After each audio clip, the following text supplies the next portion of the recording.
Llevaba 4 horas esperando en el registro civil de Monterrey cuando mi novio me dejó plantada por cuarta vez. Desesperada y humillada, estaba a punto de irme cuando la empleada bromeó que el hombre que también esperaba solo haría buena pareja conmigo. Nos miramos 15 segundos, asentimos, y 20 minutos después yo, Patricia Hernández, de 31 años, tenía un marido desconocido. Pero esa misma noche, cuando descubrí el terrible secreto que ocultaba, supe que había cometido el error más grande de mi vida. Pero antes de entrar en la historia, apóyanos dándole like y suscribiéndote ahora mismo. También quiero saludarlos. Déjenme en los comentarios su nombre, su ciudad, ideas, gracias. La tormenta golpeaba las ventanas del registro civil con una furia que parecía reflejar mi estado de ánimo. Llevaba sentada en esa incómoda silla de metal 4 horas completas, desde el mediodía hasta que el cielo se oscureció con nubes negras amenazantes. Todo por un hombre que una vez más me había dejado plantada. Mi celular vibró con un mensaje tan breve como doloroso. Amor, me surgió algo urgente en la oficina. El jefe me necesita. Tú siempre me entiendes, ¿verdad? La próxima semana sin falta. La próxima semana. Siempre la próxima semana. Esta era la 4ª vez que Javier cancelaba nuestra cita para casarnos. 4 veces que me había arreglado con ilusión. 4 veces que había llegado puntual al registro civil. 4 veces que me había quedado esperando como una tonta, mientras él priorizaba absolutamente todo menos a mí. Miré el vestido color marfil que me había costado 2 quincenas de mi sueldo como contadora. Luego toqué el sobre Manila en mi bolsa, donde guardaba el resultado del ultrasonido de 8 semanas. Había planeado sorprenderlo después de firmar el acta, mostrarle que no solo nos casaríamos, sino que también seríamos padres. Pero ahí estaba yo, sola otra vez, con mi sorpresa guardada y mi dignidad pisoteada. Mariana, la funcionaria del registro, una mujer mayor de pelo cano, levantó la vista del escritorio y me miró con una mezcla de compasión y cansancio. Ya casi terminó el horario, señorita. No creo que su prometido venga. ¿Por qué no regresa otro día? Sentí que las lágrimas amenazaban con salir, pero las contuve. No iba a llorar. Ya había llorado suficiente por un hombre que claramente no me valoraba.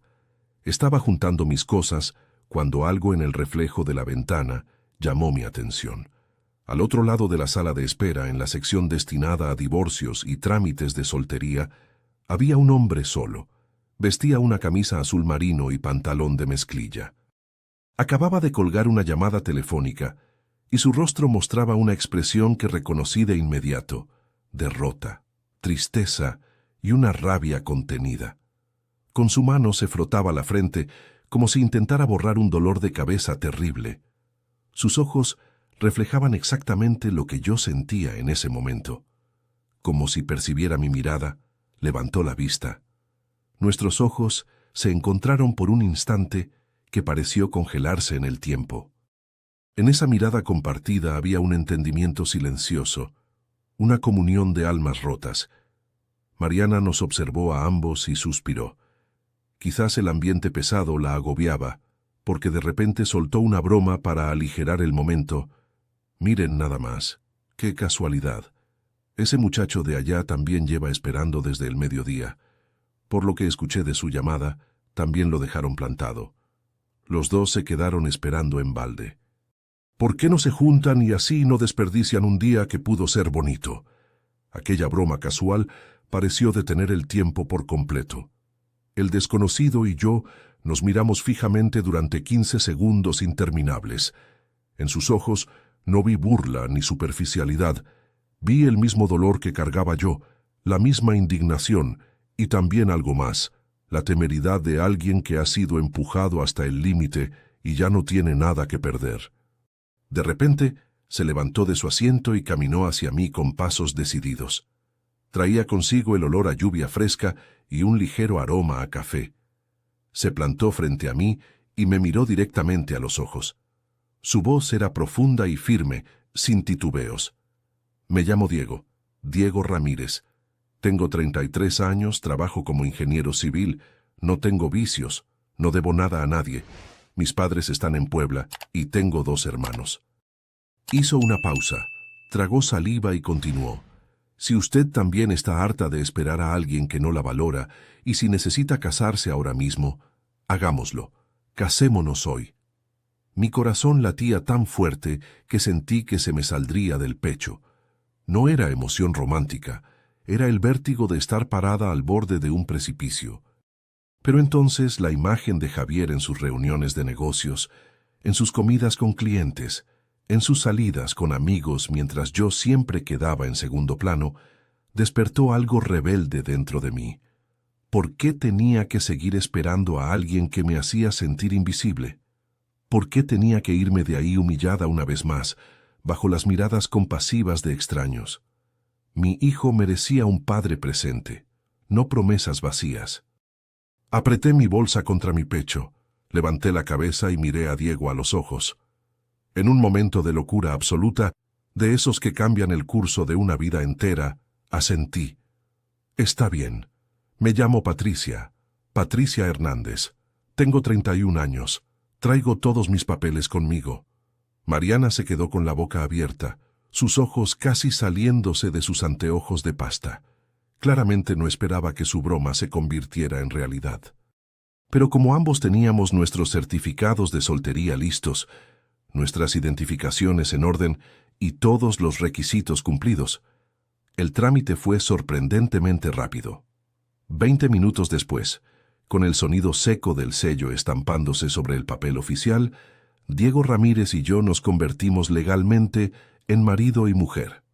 Sostuve el acta de matrimonio que todavía olía a tinta fresca y miré al hombre que acababa de convertirse en mi esposo. Una sensación de irrealidad me invadió por completo. ¿Qué había hecho? ¿En qué momento mi vida había dado este giro tan drástico? Diego guardó su copia del documento en el bolsillo de su camisa y se giró para mirarme. Sus ojos carecían de cualquier calidez o emoción. Solo reflejaban la dura realidad de lo que acabábamos de hacer. Vámonos. Ya no hay vuelta atrás. Salimos del registro civil bajo la lluvia torrencial. El agua fría me golpeaba la cara, pero apenas la sentía. Mi mente estaba aturdida, procesando lo que acababa de suceder. Había entrado a ese lugar como la novia abandonada de Javier. Salía como la esposa legal de un completo desconocido. Diego me llevó a su camioneta, una pick-up blanca, algo vieja pero limpia. Manejó en silencio por las calles mojadas de Monterrey mientras yo miraba por la ventana, preguntándome si había perdido la razón por completo. Finalmente llegamos a un edificio de departamentos en la colonia del Valle. No era lujoso, pero tampoco era malo. Clase media trabajadora. Subimos al tercer piso sin decirnos una palabra. El departamento de Diego era pequeño y austero. Las paredes blancas estaban desnudas, sin fotografías ni decoraciones. Los muebles eran básicos y funcionales. Un sillón gris, una mesa de madera sencilla, una televisión pequeña. Todo estaba limpio pero impersonal, como si nadie realmente viviera ahí, como si fuera solo un lugar para dormir. Esta era mi noche de bodas. Sin velas, sin música, sin flores, sin promesas de amor eterno.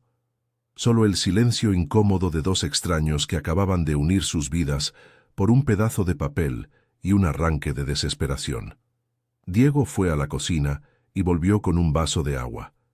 Lo dejó sobre la mesita frente a mí y se sentó en la silla del otro lado manteniendo una distancia respetuosa. Me miró con seriedad.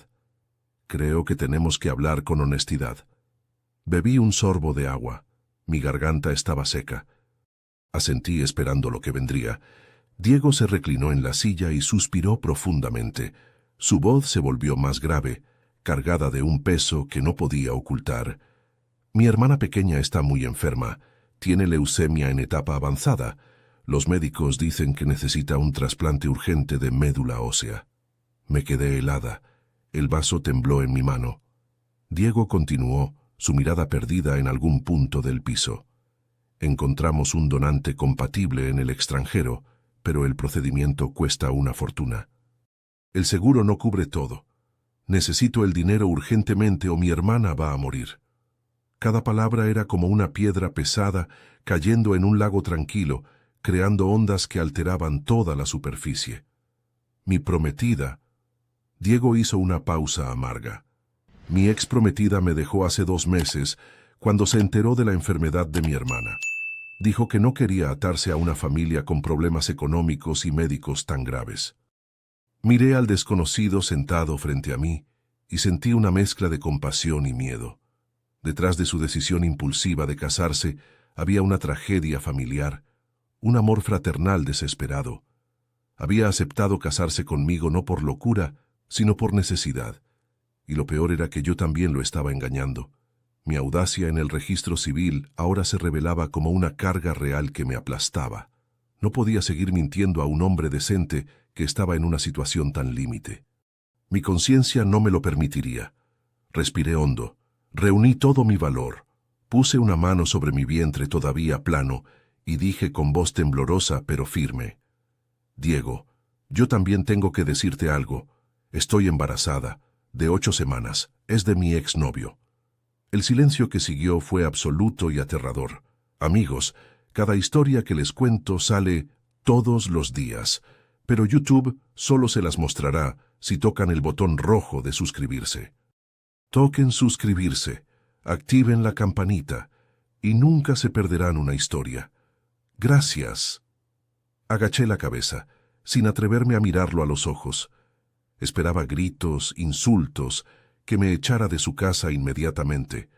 Pero no hubo explosión de ira, solo el sonido rítmico de sus dedos tamborileando sobre la mesa de madera, creando un eco hueco en el silencio. Después de lo que pareció una eternidad, Diego habló. Su voz no contenía la rabia que yo había anticipado, solo una amargura profunda y resignada. Mi ex probablemente también está embarazada del tipo con el que me dejó. Realmente somos 2 idiotas a los que tiraron a la basura. Levanté la vista sorprendida. En sus ojos vi resignación, tristeza, pero ni un rastro de desprecio hacia mí. Diego se inclinó hacia adelante, sus codos sobre las rodillas, y me hizo una propuesta que jamás hubiera imaginado. Tú necesitas un apellido y un padre para ese bebé. Yo necesito una esposa para poder calificar para ciertos apoyos y créditos que solo dan a familias, y también para que mi familia no se preocupe más de la cuenta con todo lo de mi hermana. Mantengamos este matrimonio. No te voy a poner las cosas difíciles, ni voy a permitir que nadie les haga daño a ti o a tu hijo. A cambio, ayúdame a cuidar a mi hermana cuando salga del hospital. Aquella propuesta era como un salvavidas lanzado a alguien que se está ahogando, pero también era una sentencia que me condenaba a vivir una mentira sin fecha de caducidad. Esa noche, acostada en la cama de la habitación que Diego me cedió mientras él dormía en el sofá de la sala, las lágrimas corrían silenciosamente por mis mejillas, empapando la almohada. Toqué mi vientre plano, sintiendo la presencia de esa pequeña vida que crecía dentro de mí. Me pregunté cómo enfrentaría a mi familia, a Javier, al mundo entero, con mi nueva identidad como la esposa de Diego. Desde la sala me llegaba el sonido de Diego moviéndose en el estrecho sofá, incapaz de encontrar una posición cómoda. Ese sonido me recordó que mi vida acababa de tomar un rumbo completamente diferente, lleno de incertidumbre. La débil luz del amanecer se filtró por las cortinas baratas, despertándome de una noche de sueño inquieto, llena de pesadillas. Abrí los ojos desorientada, tardando unos segundos en recordar dónde estaba. No era mi habitación. Era el cuarto de un desconocido que ahora era legalmente mi esposo. La puerta estaba entreabierta y desde afuera llegaba el tintineo suave de trastes y el aroma reconfortante de café recién hecho mezclado con huevos revueltos. Me levanté, me arreglé el pelo lo mejor que pude y salí intentando aparentar normalidad. Diego ya estaba levantado, vestido con una playera gris y pants. Estaba en la pequeña cocina, ocupado preparando el desayuno. Al verme salir, asintió brevemente. «Buenos días. Siéntate. Tenemos que ir temprano al hospital a ver a mi hermana». El desayuno transcurrió en un silencio incómodo, interrumpido solo por el sonido de los cubiertos contra los platos. Éramos como 2 actores ensayando nuestras líneas antes de la función. Diego me dio información básica para que nuestra historia cuadrara ante su familia. Éramos amigos desde hacía un par de años. Nos habíamos reencontrado recientemente. Los sentimientos surgieron de forma natural y decidimos casarnos porque nos llevábamos bien. No fue un impulso del momento, sino algo que veníamos considerando. La camioneta de Diego se detuvo frente al hospital universitario. El olor a desinfectante y la atmósfera pesada me golpearon apenas cruzamos las puertas. Apreté el asa de mi bolsa con las manos sudorosas y frías. Un sentimiento de culpa me ahogaba al pensar que iba a engañar a una familia que estaba pasando por algo tan terrible. La hermana de Diego, Valeria, yacía en una cama de hospital impecablemente blanca. Tenía apenas 23 años, pero se veía mucho más joven y frágil. Su cuerpo estaba demacrado por los tratamientos de quimioterapia. Había perdido todo su cabello y usaba una mascada rosa pálido cubriéndole la cabeza. Pero cuando nos vio entrar a Diego y a mí, tomados de la mano, sus ojos cansados se iluminaron con una vitalidad sorprendente. «Hermano, ¿ella es...?»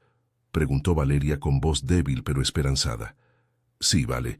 Ella es Patricia, mi esposa», dijo Diego, apretando suavemente mi mano como dándome valor. Valeria intentó incorporarse. Me apresuré a ayudarla.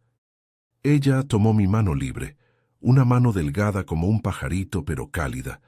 Me miró con los ojos llenos de lágrimas de felicidad. Qué bueno que por fin mi hermano encontró a alguien. Estaba tan preocupada por él, tan solo desde que esa tonta lo dejó. Se quitó con dificultad una pulsera de plata con un dije de corazón que llevaba en la muñeca. Insistió en ponérmela. «Esto me lo regaló mi abuela antes de morir. Quiero que tú lo tengas. Cuida mucho a mi hermano, ¿sí? Él es muy bueno, pero a veces no sabe cómo pedir ayuda». Sosteniendo la pulsera y viendo su sonrisa sincera, llena de esperanza, las lágrimas brotaron sin control. No lloré solo de emoción, sino también de vergüenza ante la honestidad de aquella chica que luchaba por su vida. Al salir del hospital, mi ánimo estaba por los suelos. El peso de la mentira me aplastaba. Mi celular comenzó a sonar insistentemente en mi bolsa. Era Javier. Su nombre en la pantalla hizo que mi corazón se encogiera de dolor mezclado con ira.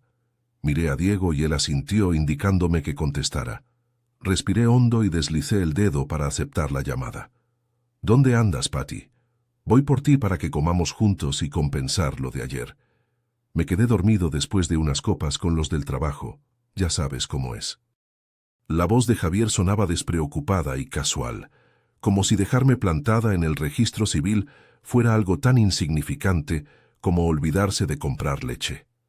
La rabia acumulada de meses estalló dentro de mí. Respondí con una frialdad que yo misma no reconocí en mi voz. «No hace falta, Javier. Estoy ocupada disfrutando mi luna de miel». Hubo un segundo de silencio al otro lado de la línea, seguido de una risa incrédula. «Ay, amor», otra vez enojada. «¿Cuál luna de miel? Ya no juegues». No dije nada más. Saqué mi celular, tomé una foto del acta de matrimonio roja que traía en mi bolsa y se la envié por WhatsApp. Luego colgué. Menos de 2 minutos después, mi teléfono explotó con mensajes de Javier llenos de rencor y amenazas. «¿Qué hiciste, estúpida? ¿Te casaste con otro? Estás embarazada de mí, hijo. No vas a poder escaparte de mí. Te veo ahora mismo, o voy a tu trabajo y armo un show que nunca vas a olvidar». Diego alcanzó a ver la pantalla de mi celular. No preguntó mucho. Simplemente arrancó la camioneta, su mandíbula tensa. «Súbete. Te llevo a esa cita. Ahora eres mi esposa legalmente y no voy a permitir que nadie te intimide, aunque sea el padre de tu bebé». La cafetería estaba en una esquina tranquila, cerca de mi oficina. A esa hora de la mañana estaba casi vacía. Javier ya estaba ahí esperando. Su aspecto era deplorable. Camisa arrugada, ojos rojos e hinchados, barba de varios días sin rasurar. Al vernos entrar juntos a Diego y a mí, su mirada brilló con sorpresa, que rápidamente se transformó en desprecio. Se recargó en la silla con aire de superioridad. «Siéntate, Patricia, y dile a tu nuevo maridito de utilería que se vaya. Esto es entre tú y yo. Diego no se inmutó ante el insulto. Con calma me acercó una silla y se sentó tranquilamente a mi lado, pidiendo un café al mesero. Su serenidad contrastaba brutalmente con la agresividad de Javier. Miré fijamente al hombre con quien había compartido 2 años y medio de mi vida. Le pregunté con una frialdad que no sabía que poseía. ¿Para qué me citaste, Javier? Si es para decir tonterías, no tengo tiempo. Javier sonrió con desdén, inclinándose hacia adelante sobre la mesa. No seas infantil, Patty. Sé que estás enojada por lo de ayer, pero tengo mis razones. Me van a promover a gerente de la sucursal, pero la condición es que me case con la sobrina del director regional. Me quedé helada. Entonces esa era la verdadera razón. No me había dejado plantada por descuido o por trabajo. Me había abandonado porque estaba ocupado escalando en su carrera a costa de lo que fuera. Javier continuó hablando como si me estuviera haciendo un gran favor. Casarme con ella es solo por negocios, un trámite. Tú sabes que te quiero a ti. Aborta ese bebé. Sé mi amante y te mantengo bien. Te rento un departamento bonito, te compro un coche, no te va a faltar nada. Cada palabra era como veneno puro. Quería que abortara a mi hijo, que fuera su amante secreta. ¿Qué se creía que era yo? La ira me hizo temblar de pies a cabeza. No pude contenerme más. Tomé el vaso de agua que tenía enfrente y se lo arrojé directo a la cara. Miserable. Cállate la boca. Grité sin importarme las miradas de las pocas personas en la cafetería. Javier, empapado y furioso, se levantó de un salto. Levantó la mano para abofetearme. «Zorra loca, ¿cómo te atreves?» Pero antes de que su mano me alcanzara, otra mano fuerte como el acero la detuvo en el aire. Diego se había puesto de pie, agarró la muñeca de Javier con fuerza y lo empujó de vuelta a su asiento. Su voz era baja pero amenazante. «Esto es México. Golpear a una mujer es delito. Golpear a mi mujer es algo que no voy a tolerar». Javier se sobó la muñeca adolorida, fulminando a Diego con la mirada. «¿Y tú quién te crees? ¿Sabes quién soy yo? Con una llamada puedo hacer que pierdas tu trabajo». Diego se ajustó el cuello de la camisa, mirando a Javier con una mezcla de lástima y disgusto. «No necesito saber quién eres, pero sé que estás acosando a mi esposa. Las cámaras de este lugar están grabando, y yo también grabé toda tu interesante conversación sobre tus planes de matrimonio por conveniencia y tus propuestas indecentes. ¿Quieres que le envíe el video a tu director regional para que lo escuche?» El rostro de Javier pasó del rojo al blanco pálido en segundos. Balbuceó sin saber qué decir. Toda su arrogancia se había evaporado, reemplazada por el miedo de quien sabe que ha sido descubierto. «Vámonos», dijo Diego volviéndose hacia mí con voz suave. Tomó mi mano temblorosa y me sacó de la cafetería, dejando a Javier solo y expuesto. Al salir al aire fresco, sentí que volvía a respirar. Miré la espalda de Diego caminando junto a mí y por primera vez en mucho tiempo me sentí protegida de verdad, no por palabras vacías, sino por acciones concretas. Pero sabía que la tormenta apenas comenzaba. Después del tormentoso encuentro con Javier, intenté recomponerme para ir a trabajar. El proyecto de expansión de la empresa donde trabajaba como contadora era crucial. Llevaba 6 meses trabajando en él y representaba mi oportunidad de ascender a gerente de finanzas. Al entrar a la oficina, noté un ambiente extraño. Los murmullos se detuvieron apenas me vieron. Las miradas de mis compañeros ya no eran amigables. Había algo de recelo, sospecha y hasta cierto regocijo mal disimulado. Fernanda, mi compañera y rival directa por la promoción, se acercó a mi escritorio con su sonrisa falsa habitual. «Patricia, escuché que te casaste de repente. Debes estar exhausta. Tómate esto para recuperar energías. La presentación de esta tarde es muy importante. No dejes que tus problemas personales te afecten». Le di las gracias, pero aparté el sobre de vitaminas con una vaga sensación de inquietud. Fernanda nunca era amable sin tener un motivo oculto. Su sonrisa siempre escondía cuchillos afilados. La reunión comenzó a las 3 de la tarde, con la presencia del director general y los representantes de los inversionistas. Subí confiada al frente y abrí mi presentación en PowerPoint. pero en cuanto apareció la primera diapositiva, un murmullo incómodo recorrió la sala. El director general frunció el ceño severamente y golpeó la mesa con fuerza. «Señorita Hernández, ¿cómo explica esto?». Lanzó sobre la mesa otro folder. Era una propuesta de soluciones integrales, nuestra competencia más grande. Y lo más aterrador era que el contenido era idéntico al mío, palabra por palabra, desde las proyecciones financieras hasta el análisis de riesgos. «¿Cómo? ¿Cómo es posible?», balbuceé con un sudor frío recorriéndome la espalda. Miré alrededor buscando apoyo, pero solo encontré miradas frías y acusatorias. Fue entonces cuando Fernanda habló con un tono de falsa preocupación. «Señor director, escuché que Patricia está pasando por apuros económicos y que se casó precipitadamente. Tal vez... Bueno, no quiero especular, pero Soluciones Integrales anunció esta propuesta ayer por la mañana en su sitio web. La acusación de haber vendido información confidencial de la empresa pendía sobre mi cabeza como una sentencia de muerte profesional. Llamaron inmediatamente al departamento de sistemas. El resultado me dejó sin palabras. El historial de mi computadora mostraba que se había enviado un correo electrónico con toda la información a una dirección de Soluciones Integrales el día anterior a las 2 de la tarde, justo cuando yo estaba en el registro civil. «Yo no hice eso, no estaba aquí a esa hora, no fui yo», grité desesperada. Pero las pruebas en la pantalla hacían inútil cualquier defensa. El director general me miró con profunda decepción y dictaminó con frialdad: «Mientras se investiga este asunto a fondo, la señorita Hernández queda suspendida sin goce de sueldo. Entregue todo el material del proyecto a la señorita Fernanda y prepárese para comparecer ante la junta directiva». Me quedé petrificada, sintiendo que el mundo se derrumbaba a mis pies. Recogí mis pertenencias en una caja de cartón bajo las miradas de todos. Fernanda pasó junto a mí y me susurró al oído con tono triunfante: «Para competir conmigo te falta mucho, querida. Vete a tu casa a cuidar de tu marido». Salí del edificio con la caja en brazos.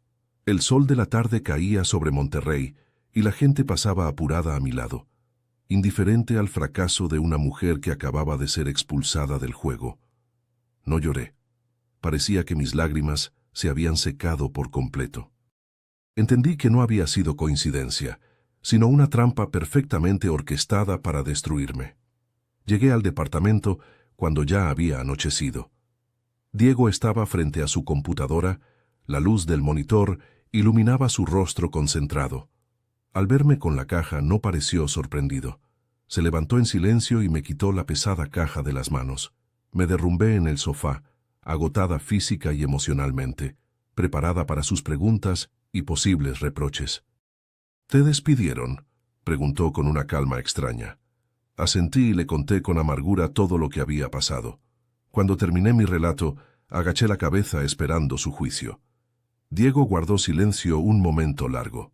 Luego fue a la cocina y me trajo un vaso de agua de Jamaica tibia. Se sentó frente a mí y me miró directo a los ojos, haciendo una sola pregunta: «¿Lo hiciste tú?». Levanté la vista y negué con la cabeza firmemente: «No, te juro que no lo hice. Puedo ser muchas cosas, pero jamás vendería mi ética profesional». Diego asintió. Su rostro se relajó, mostrando una confianza absoluta. «Eso me basta. Te creo». Solo esas 3 palabras simples, pero fueron más poderosas que 1000 consuelos vacíos. Sentí un nudo en la garganta, y las lágrimas que había contenido toda la tarde finalmente brotaron. Por primera vez en mi vida, alguien me creía incondicionalmente sin pedir explicaciones extras. «Dame tu laptop. Y si puedes, intenta recordar si iniciaste sesión con tu cuenta del trabajo en algún otro dispositivo», dijo Diego, su voz volviéndose profesional y enfocada. Recordé que Diego era ingeniero en sistemas además de civil. Rápidamente le entregué mi computadora personal.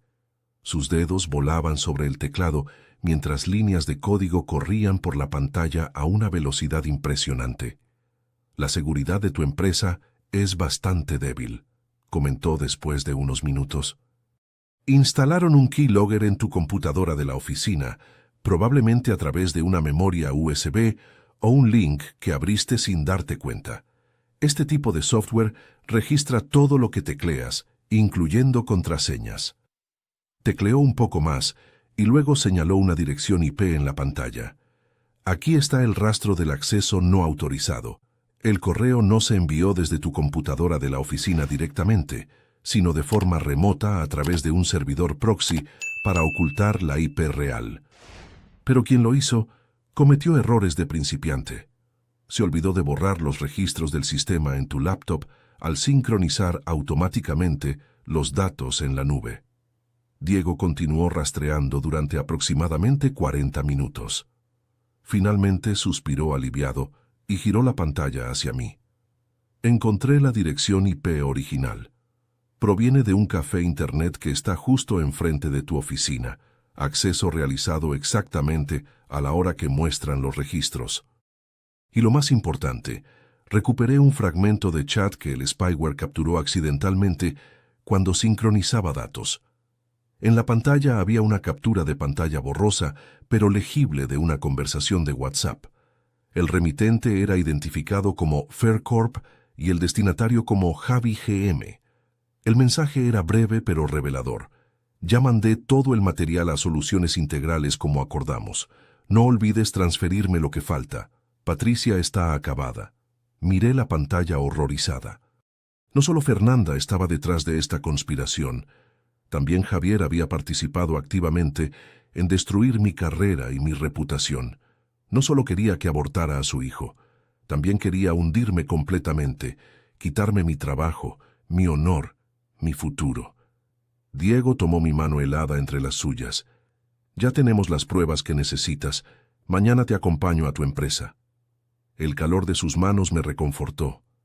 Lo miré sintiendo una gratitud inmensa que no podía expresar con palabras. En medio de la peor tormenta de mi vida, había encontrado un puerto seguro e inesperado. Aunque nuestro matrimonio había nacido de la desesperación, resultaba ser extrañamente sincero. Si quieren saber cómo termina esta historia y conocer muchas más, denle al botón rojo de suscribirse. Es gratis y me ayuda muchísimo. Después de conseguir todas las pruebas que Diego había recopilado meticulosamente, no las envié inmediatamente a la dirección de la empresa. Me senté en silencio mirando los documentos impresos, con una mezcla compleja de sentimientos. La traición de Fernanda y Javier me repugnaba profundamente, pero al pensar en la situación de Fernanda, dudé por un momento. Fernanda era madre soltera. Su hijo de 7 años tenía problemas graves de riñón y necesitaba diálisis constante. Todo el mundo en la oficina lo sabía. Entendía que la desesperación puede llevar a las personas a hacer cosas terribles cuando se trata de dinero para salvar a un hijo enfermo, pero eso no significaba que fuera a tolerar el daño que me habían hecho. A la mañana siguiente, cité a Fernanda en una cafetería tranquila lejos de la oficina. Al verme, se sobresaltó visiblemente, pero intentó mantener la compostura. No me anduve con rodeos. Puse los documentos impresos sobre la mesa. Fernanda, creo que deberías ver esto. Su rostro palideció dramáticamente al leer el chat con Javier y ver las pruebas técnicas del hackeo. Se cubrió la cara con las manos temblando. Sus hombros se sacudían con sollozos contenidos. Patricia, lo siento muchísimo. No tenía otra opción. Mi hijo necesita el dinero para sus tratamientos urgentemente. Javier me ofreció 50,000 pesos si lo hacía. 50,000 pesos que me permitirían pagar los próximos 6 meses de diálisis. La miré con una mezcla de lástima e indignación. 50,000 pesos. Ese fue el precio de tu conciencia y de mi carrera. Pero, Fernanda, ¿pensaste en lo que me pasaría a mí? ¿En cómo esto afectaría mi vida y la de mi bebé? Porque yo también estoy embarazada. Sus ojos se abrieron con shock genuino. Claramente no sabía ese detalle. Por salvar a tu hijo, ¿querías destruir al mío y a mí? Continué, mi voz quebrándose. Fernanda me miró con los ojos llenos de arrepentimiento y terror. Me equivoqué horriblemente. Lo siento de verdad. Haz lo que quieras conmigo, pero por favor no llames a la policía. Si voy a la cárcel, mi hijo se quedará completamente solo. No tiene a nadie más. Su súplica de madre me ablandó el corazón a pesar de todo. Te doy dos opciones, Fernanda. Primera opción. Envío todo esto a la Dirección General, a Recursos Humanos y a la policía. Segunda opción. Vas tú misma, confiesas todo voluntariamente y testificas para limpiar mi nombre por completo. Si eliges la segunda, pediré que consideren circunstancias atenuantes y que no te procesen penalmente. Fernanda me miró asombrada, quizás sin esperar que le diera una salida. Lo haré, confesaré todo. Gracias, Patricia. Gracias por no destruirme completamente. El lunes por la mañana, en la tensa sala de juntas de la Dirección General, Fernanda confesó todo públicamente. El director, con el rostro serio y visiblemente decepcionado, se volvió hacia mí. Señorita Hernández, la empresa le debe una gran disculpa. Su suspensión queda anulada de inmediato. Puede regresar a su puesto y continuar liderando el proyecto. La noticia se extendió rápidamente por toda la oficina. Fernanda fue despedida, pero no procesada legalmente, tal como prometí. En cuanto a Javier, el ascenso a gerente con el que tanto soñaba se desvaneció en el aire. Su reputación en el sector empresarial se desplomó, y su carrera, construida a base de manipulaciones, estaba al borde del colapso total. Esa noche, mientras Diego y yo cenábamos tranquilamente, unos golpes violentos y fuertes resonaron en la puerta del departamento. Era Javier gritando como un loco desquiciado. «Patricia, sal de ahí, maldita. ¿Cómo te atreves a arruinarme la vida?» Me asusté terriblemente. Diego me indicó con un gesto que me quedara quieta y en silencio.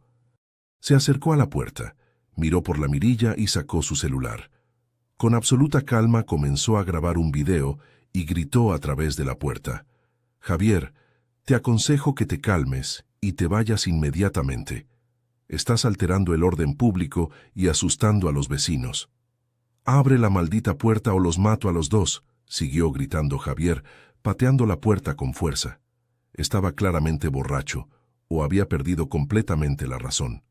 Diego, sin inmutarse, no abrió la puerta ni usó la fuerza física. En lugar de eso, llamó al administrador del edificio y a la policía municipal. En menos de 5 minutos, el escándalo cambió de tono. Los vecinos, gente trabajadora y honesta, salieron al pasillo del edificio. La voz firme del señor Gutiérrez, el administrador, resonó. «Oiga, joven, ¿qué hace armando este escándalo? ¿Quiere que llame a la patrulla?»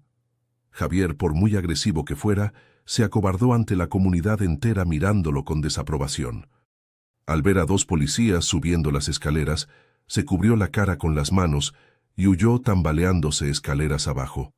Diego abrió la puerta, agradeció a todos los vecinos por su apoyo y cerró con seguro. Lo vi relajarse finalmente y luego me abrazó.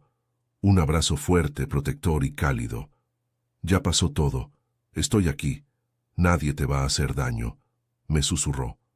Apoyé mi cabeza en su pecho, sintiéndome completamente segura por primera vez en mucho tiempo.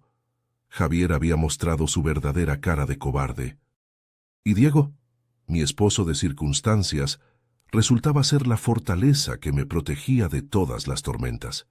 Los días pasaron con relativa paz después de esos eventos traumáticos.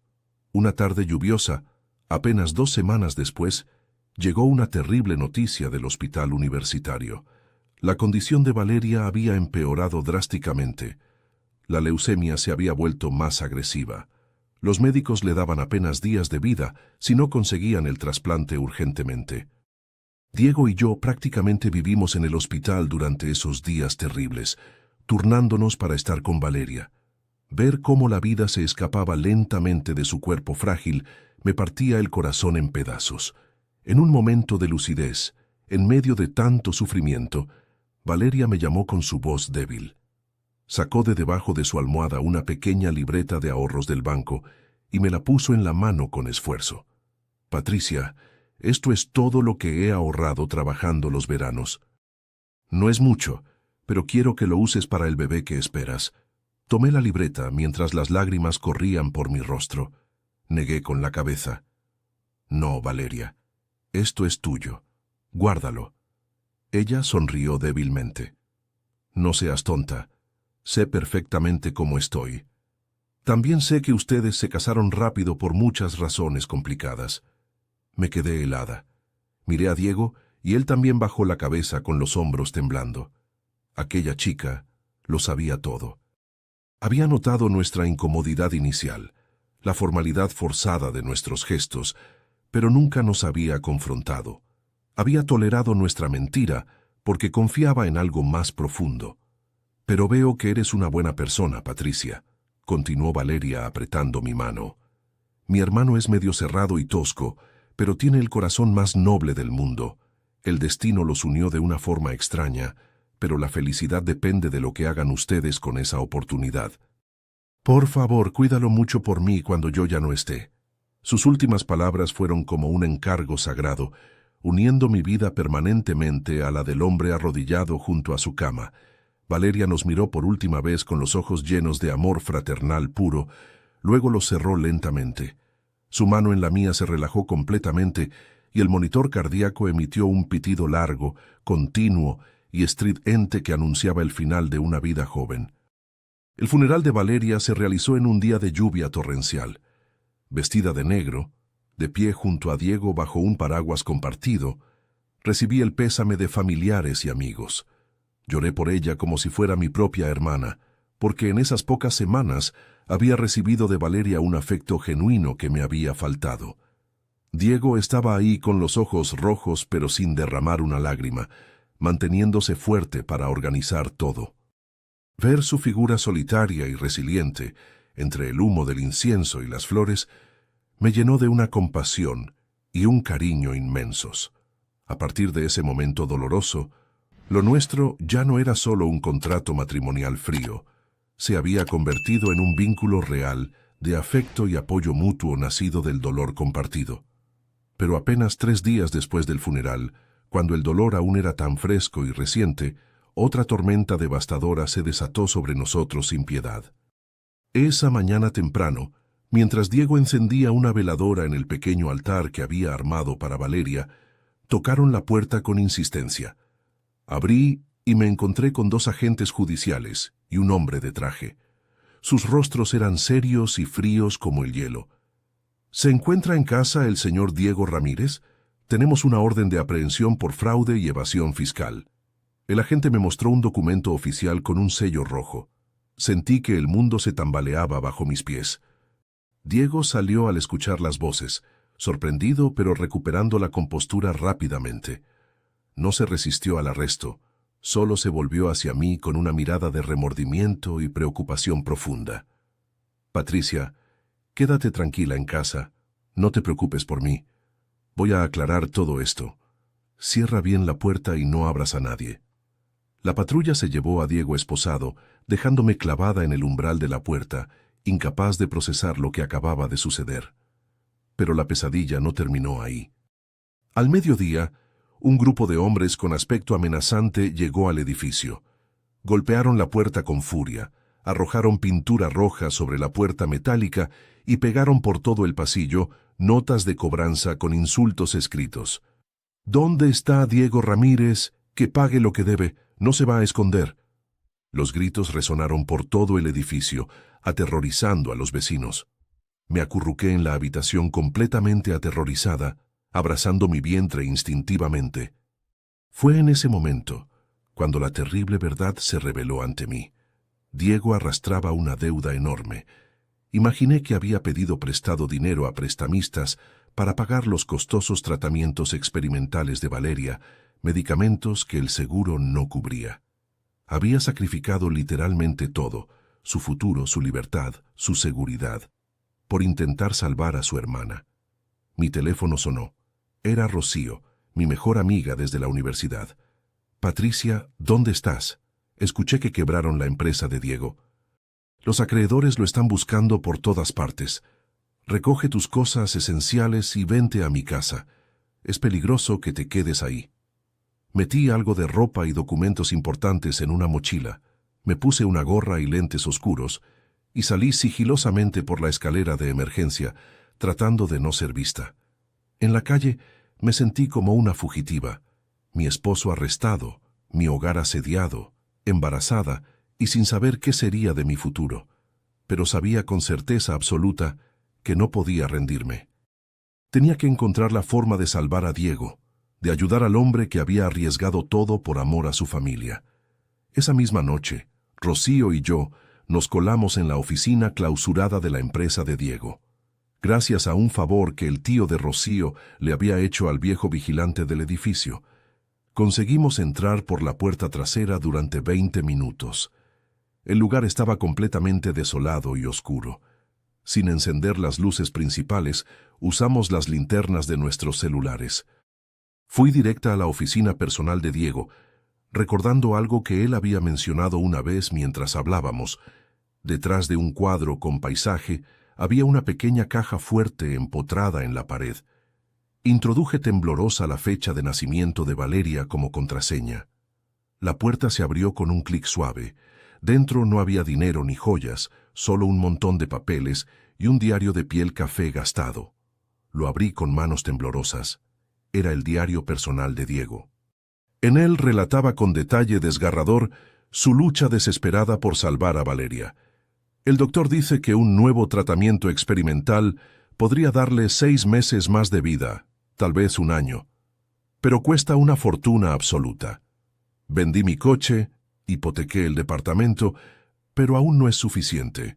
En otra página su letra era temblorosa y desesperada. Don Mauricio Vega, el tío de Javier, me ofreció un préstamo de su financiera Crédito Fácil. Sé perfectamente que es una trampa, un préstamo con intereses usureros y legales, pero no tengo ninguna otra opción. Valeria sufre cada hora que pasa sin el tratamiento. Las lágrimas empañaron las palabras mientras leía. Vi a Diego completamente solo en las noches, debatiéndose entre su honor personal y la vida de su hermana pequeña. Los contratos que encontramos en la caja fuerte confirmaban la trampa perfecta. Préstamos que se habían documentado inicialmente como comerciales, pero que luego fueron convertidos maliciosamente en deudas personales, con intereses estratosféricos que se duplicaban cada mes. Diego no era un estafador ni un defraudador. Era la víctima inocente de una red de usura organizada, tendida precisamente por las mismas personas que ahora querían destruirlo completamente. Javier y su tío, aprovechándose del amor desesperado de un hermano. «Mira esto, Patricia». Rocío me mostró otros documentos cruciales. Eran los comprobantes y recibos de todas las transferencias bancarias del dinero prestado, enviado directamente al hospital, para pagar facturas médicas y medicamentos. Ni un solo peso había ido a su cuenta personal o se había gastado en otra cosa. Abracé el diario y los papeles contra mi pecho. Mi esposo, a quien alguna vez consideré un extraño, había soportado una tormenta terrible completamente solo, sin decirme nada para no preocuparme. Ahora me tocaba a mí luchar por él con todo lo que tenía. Regresé a casa de Rocío a las 3 de la madrugada, pero no tenía sueño. La indignación y la determinación me mantenían completamente despierta. A la mañana siguiente temprano, reuní todas las joyas que mi abuela me había heredado, junto con mis pequeños ahorros destinados al bebé, y vendí absolutamente todo. No sentí ni el menor arrepentimiento, aunque ese dinero representaba mi seguridad. Pero no era suficiente para contratar a un buen abogado penalista y cubrir las exigencias mínimas de la investigación. Fui directamente a la oficina de mi jefe en la empresa. Le pedí un adelanto de 1 año completo de mi sueldo, sabiendo que era una petición enorme. Mi jefe me miró con preocupación genuina. «Patricia, ¿has pensado bien esto? Tu esposo enfrenta acusaciones muy graves. Es muy probable que vaya a prisión varios años. Invertir todo tu dinero en esto puede ser tirarlo a la basura. Tienes que pensar en el bebé que viene en camino». Le respondí con la cabeza en alto y voz firme. «Señor, él no es ningún estafador. Solo es un buen hermano que fue acorralado por circunstancias terribles. Si lo abandono ahora cuando más me necesita, me arrepentiré cada día del resto de mi vida». Con ese dinero contraté al mejor abogado penalista de Monterrey, altamente recomendado por el tío abogado de Rocío. El día de la visita conyugal en el reclusorio, me levanté antes del amanecer. Preparé con mis propias manos caldo de res con verduras, la comida favorita de Diego según me había contado. Al verlo a través del grueso cristal de la sala de visitas, apenas lo reconocí. Estaba terriblemente demacrado, con la cabeza rapada por protocolo, ojeras profundísimas. Pero al verme entrar, en sus ojos brilló esa misma preocupación por mí que siempre mostraba. «Patricia, ¿qué haces aquí? Te dije que no te preocuparas por mí».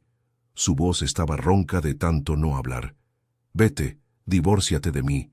Yo firmaré los papeles sin problema. Eres joven, tienes toda una vida por delante. No dejes que los antecedentes de un criminal te afecten a ti y al bebé». Lo miré sonriendo entre lágrimas que no podía contener. Puse mi mano acariciando mi vientre contra el cristal que nos separaba. «Escúchame muy bien, Diego. Vendí todo lo que tenía. Pedí un adelanto de 1 año de sueldo. Contraté al mejor abogado de la ciudad. No necesito un expediente limpio. Necesito un padre para mi bebé. Necesito un esposo que se sacrifica por su familia. No te atrevas a rendirte ahora. Tienes que salir de aquí para pagarme esta deuda.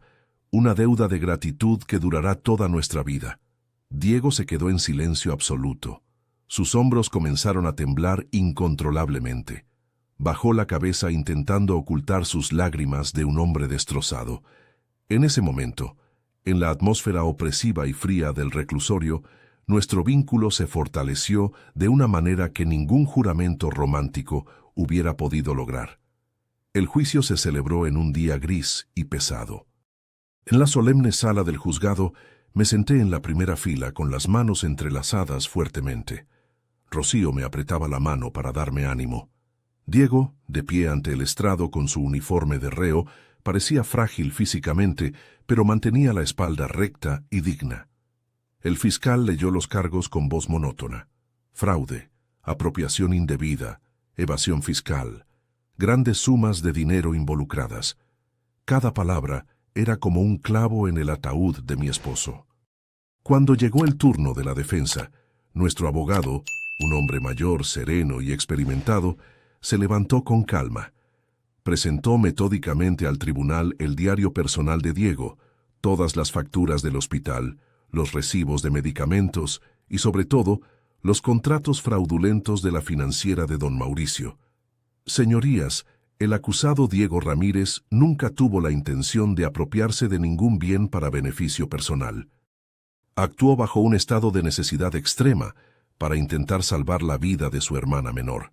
Y lo más importante, fue víctima clara de una red organizada de usura disfrazada de servicios financieros legítimos. La sala murmuró con sorpresa cuando el abogado reveló la conexión directa entre Javier y don Mauricio, junto con mensajes de texto que probaban que habían presionado y manipulado a Diego para firmar contratos en blanco, aprovechándose de su desesperación. La mirada del juez presidente se suavizó visiblemente al considerar los atenuantes presentados. Historial impecable, primer delito, motivación por amor familiar y claros esfuerzos por reparar cualquier daño causado. Contuve la respiración cuando el juez anunció: el acusado Diego Ramírez es culpable de un delito menor de administración desleal. Sin embargo, considerando los numerosos y poderosos atenuantes, que fue víctima de una trampa, que no actuó con ánimo de lucro personal y que toda su conducta fue motivada por amor fraternal, este tribunal dicta una sentencia de 3 años de prisión con suspensión condicional de la pena durante un periodo de prueba de 5 años. El acusado queda en libertad inmediata. El mazo golpeó la madera poniendo fin oficial a nuestra pesadilla. Rompí a llorar, abrazando fuertemente a Rocío. Eran lágrimas de alivio y felicidad mezcladas. Diego se volvió para mirarme con los ojos completamente rojos. Aunque su expediente quedaría manchado para siempre, al menos estaba libre y conmigo. Salimos del juzgado bajo un cielo que comenzaba a despejarse. Unos tímidos rayos de sol iluminaban el camino que teníamos por delante. Sabía que estaría lleno de obstáculos y dificultades, pero lo recorreríamos juntos, paso a paso. Los meses siguientes fueron extraordinariamente difíciles. La empresa de Diego quebró definitivamente, y todos sus bienes fueron embargados para pagar parte de las deudas. Su reputación como joven ingeniero exitoso fue reemplazada por la etiqueta social de exconvicto. Buscó trabajo incansablemente por todas partes, pero al ver sus antecedentes penales en el sistema, absolutamente todos le cerraban las puertas. Yo seguí trabajando con mi embarazo de 5 meses cada vez más evidente, convirtiéndome en el único sostén económico de nuestra pequeña familia. Ver a Diego cada día más abatido, fumando solo junto a la ventana, mirando la nada, me destrozaba el corazón.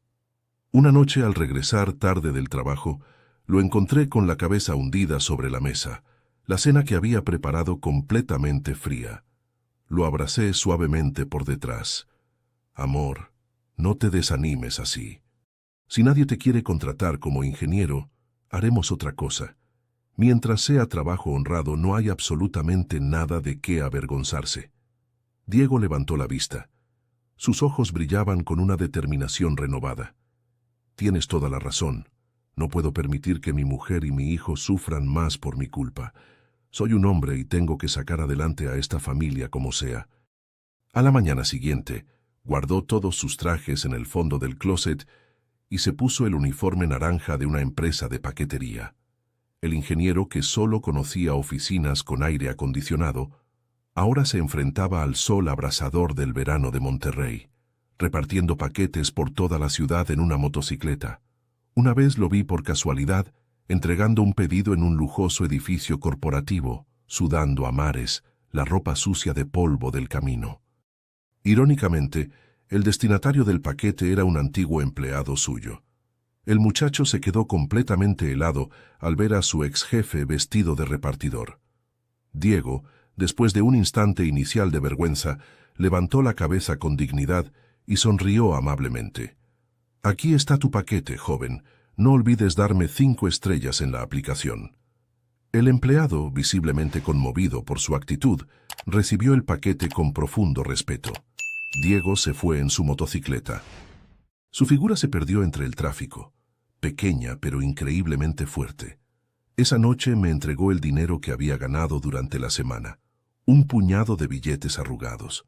Sus manos, que antes solo conocían teclados y planos, ahora tenían callos y ampollas.